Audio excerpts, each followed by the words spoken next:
ఏం చెప్పారు అసలు? కనీసం 5 నిమిషాలు కూడా ఎందుకు అరెస్ట్ చేస్తున్నారు? ఏ కేసులో అరెస్ట్ చేస్తున్నారు? ఏది ఇన్ఫర్మేషన్ లేదండి. అక్కడి నుంచి గేట్ నుంచి బయటకి రాగానే కనీసం నా హస్బెండ్ చేతిని కూడా పట్టుకోనియకుండా లాక్కెళ్ళిపోతున్నారు.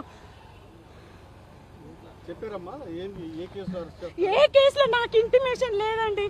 ఏ కేసులో అరెస్ట్ చేస్తున్నారు, ఏ స్టేషన్కి తీసుకెళ్తున్నారు, ఏం చేస్తున్నారు, ఒక్క విషయం కూడా మాకు చెప్పకుండా, ఇన్ఫర్మేషన్ లేకుండా తీసుకెళ్ళిపోయారు. ఇప్పుడు నేను ఖచ్చితంగా న్యాయ పోరాటం చేస్తున్నాను.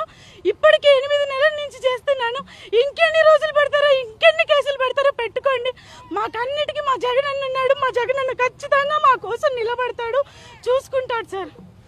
అన్నిటికీ మా జగన్ అన్న ఉన్నాడు. జగన్ అన్న మాకు అండగా నిలబడి మాకు న్యాయం చేస్తారని మిమ్మల్ని వేడుకుంటున్నానండి.